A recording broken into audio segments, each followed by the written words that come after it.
Yo les trackers, bienvenue dans ce premier épisode des Science Shots. Ouais, j'ai pas trouvé mieux comme nom. Et dans cette émission, on va répondre à des mini questions de science, tranquille, au calme, juste vous et moi.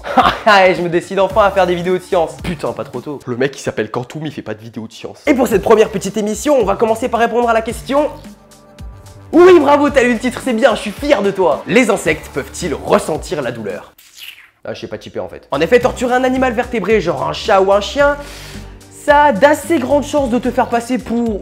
ouais, pour un connard. Par contre, pour défoncer de la mouche ou de l'araignée, là ça y va. Là y a pas de souci. Alors si dans un éclair de culpabilité, vous vous êtes déjà posé la question,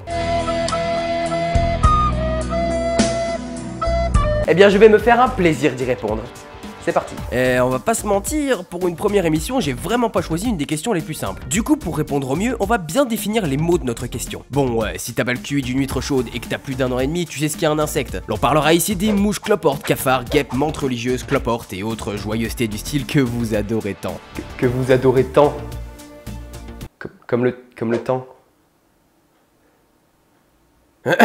Par contre, la douleur, c'est beaucoup plus difficile à définir qu'on ne pense. Du coup, par souci d'exactitude, et parce que je suis un branleur, je vais utiliser la définition donnée par l'Institut International de Recherche pour la Douleur. Ouais, je sais, ça fait un peu victime, mais prenez-le au sérieux quand même, ils font des recherches importantes. Douleur définit une expérience sensorielle et émotionnelle désagréable associée à une lésion tissulaire réelle ou potentielle ou décrite en termes d'un tel dommage. Bon, pour faire plus simple, la douleur telle qu'on la définit, elle est physique et surtout émotionnelle. Donc pour ressentir la douleur, il faut une conscience ou à minima des émotions. Donc dans un premier temps, nous allons voir la douleur des insectes au niveau strictement physique et nerveux. Puis ensuite, s'ils ont conscience de la douleur et s'ils peuvent la ressentir. Ce qui est déjà un peu plus compliqué, mais vous allez voir. La douleur physique. Alors déjà, comment les vertébrés, les humains comme moi ou toi, enfin je pars du principe que t'es un humain, captons-nous la douleur au niveau strictement physique. Par exemple, si je te mets une tarte de daron, qu'est-ce qui va se passer à l'échelle nerveuse? Bon, tu vas te sentir humilié, mais tu vas surtout avoir mal, et c'est là que ça nous intéresse. Pour capter toutes ces mauvaises choses, les humains, par exemple, sont équipés de nocicepteurs, des genres de récepteurs de douleur, qui ont la capacité de capter et d'interpréter des stimuli négatifs à partir d'un certain seuil. Par exemple, le froid, le chaud, les dégâts physiques genre coupure, choc, tout cela sera capté par les nocicepteurs, puis envoyé au cerveau qui fera le reste. On appelle donc ce phénomène la nociception. C'est le fameux processus de la douleur que l'on retrouve chez tous les vertébrés. Et les insectes dans tout ça? En fait, ça varie énormément selon les espèces. Par exemple, la Drosophila larvae s'éloignera d'une sonde chaude lorsqu'on la touchera, mais il s'agit plus d'une préprogrammation génétique en l'occurrence, non d'une vraie réaction à la douleur. La larve ne va pas penser que ça fait mal, c'est simplement un comportement qui est préprogrammé dans ses gènes pour assurer sa survie. Mais arrête, ça fait mal, il est con lui ou quoi? Par contre, comme exemple probant d'un insecte avec un comportement nociceptif, on peut citer la mouche à fruits, qui dispose d'ailleurs d'un des systèmes les plus développés parmi les insectes. Alors voilà, avec ces données, on va simplement partir du principe que certains individus, mais pas tous, sont capables de nociception. Et ça veut pas dire qu'ils ressentent la douleur. La douleur émotionnelle.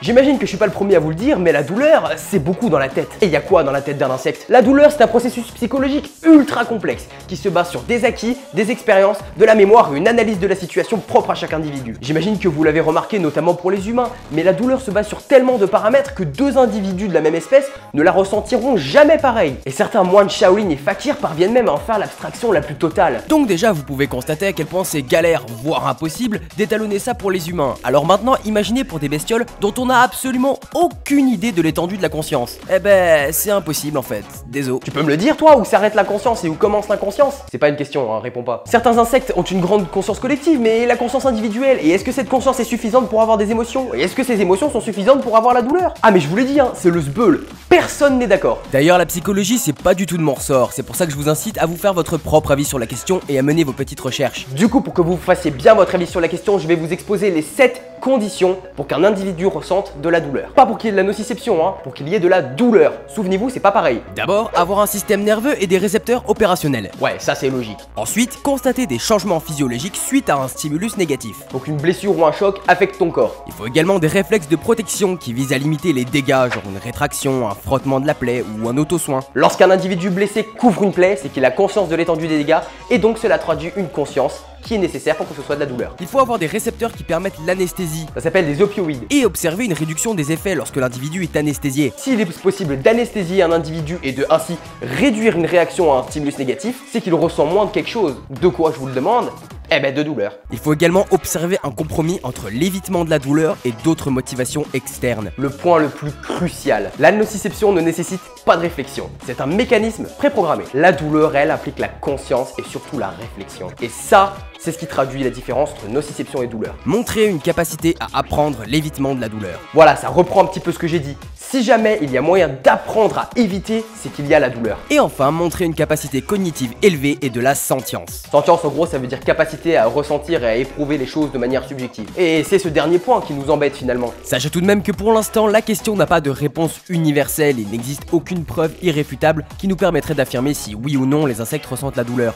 Du coup, dans le doute, alors faites pas de mal gratuitement, quoi, parce que c'est pas super cool. J'ai lancé un straw poll pour avoir votre avis sur la question et j'ai été assez surpris des résultats. Il n'y a pas de bonne réponse et les 3 thèses sont tout à fait défendables. Mais je suis tout de même assez content qu'une large majorité d'entre vous sont prêts à reconnaître une conscience aux insectes et à ne pas les sous-estimer. Du coup, dans une si petite vidéo, je n'ai pu que très vaguement survoler tous les aspects de la question, mais j'espère quand même que cela vous aura plu. Alors n'hésitez pas à me faire part de votre opinion dans les commentaires, j'ai hâte de vous lire. Posez-moi une petite question pour le prochain épisode des Science Shot. Promis, j'essaierai de le faire vite. N'oublie pas le petit pouce en l'air, c'est ma rétribution. T'abonner à la chaîne si c'est pas déjà fait et partager la vidéo, c'est le plus important. Moi, je vous fais plein de bisous, ne cessez jamais d'être curieux et de toujours chercher la vérité. Et je vous dis à ciao ciao tout le monde.